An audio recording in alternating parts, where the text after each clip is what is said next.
Welcome everybody to another edition of the Hurry Up. I'm your host, Adam. Let's get into it. So this is a reaction video to some of the things that were said by Brian Daboll and Joe Schoen. We'll start with Brian Daboll. Brian Daboll still coming off as a good coaching prospect, wants to do a lot of teaching, wants to get out there, wants to get at bats. Right now, they're all saying the right things. They just had a staff meeting, which I'll touch on in a little bit. But this is our general. And he is a very personable person. He's got a lot of layers to him.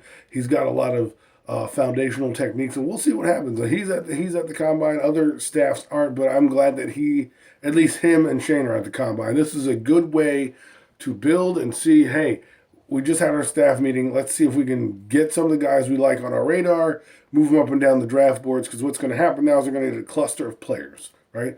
They're going to get a cluster of players they like that they want in the first round, whether they're offense, defense, special teams, second, third, and fourth, because they want options, right? So if they deem 20 guys go in the first round, well, they're going to build their board with 20 guys so they have at least backup plans they trade in up and down the draft. Now, Joe Schoen did mention this. He said that they're open for business. Whether that's 5 or 7, he does not care. He says we can move up, we can move down. Heck, he said if there's top 7 players are there, I get at least 2 of them at 5 and 7. So he's like, I can sleep good at night. Use that term a lot, but he could sleep good at night when the draft is coming, knowing that you get at least 2 of the top 10 players in the draft, depending on where you're going. He also said they would move up if they want to be aggressive and get a guy. So if they like Ekwonu, who I think might be going number 1, if he slips to maybe the 3rd, maybe they trade to the Texans. Now, I don't know how much they're going to give up or want to give up. I don't want to lose too many draft picks, especially a second-round pick. Someone said, get a second-round pick.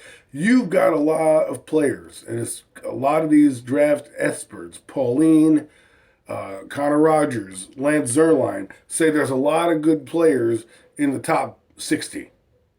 So if you give up that second round pick, you may not get another pick in the 3rd round till 80, which there's still good players there, but not the players that you're looking for, because they said that players basically 15 through about 45, 50 are roughly the same. You can pick anyone in any of the rounds, and you'll probably have a plug-and-play starter. So I don't want to lose a starter to move up to get Ekwonu. Let the draft fall to me. If that means I have to take Cross at 7 or Thibodeau's at 5 and Cross at 7, whatever. But if, they did say they love defense, so watch out.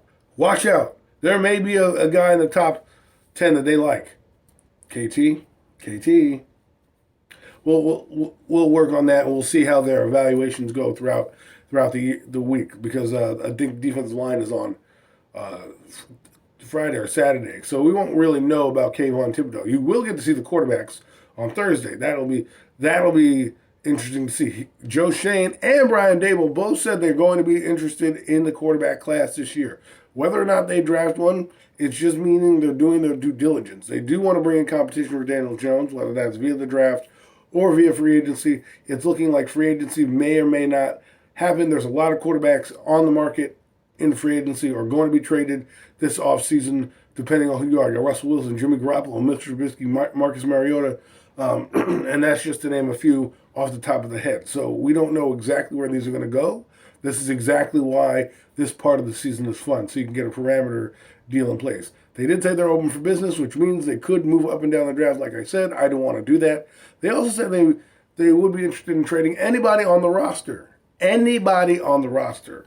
Hint, hint, wink, wink. Probably Saquon Barkley. Probably James Bradbury if they can get a decent deal for him. I say trade these guys now, because in the season there's no guarantees they're going to be healthy. At least for Barkley, Bradbury's proven that he might be healthy, but if his play dips early on, no one's going to give you the value that you want from him, and he's a good corner. If I were the Giants, I'm calling up Buffalo to gauge their interest in Saquon and what we can do, because it looks like if they can get a running back over there, that might be what pushes them over the top. So a guy like Barkley might push them over the top. So the combine is getting started. These are the type of things you're going to see. You're going to see the players being cut. Joe Schoen did say those cuts are coming soon. So we'll find out when those cuts are here. This has been another edition of The Hurry Up. I'm your host, Adam. Have a good one.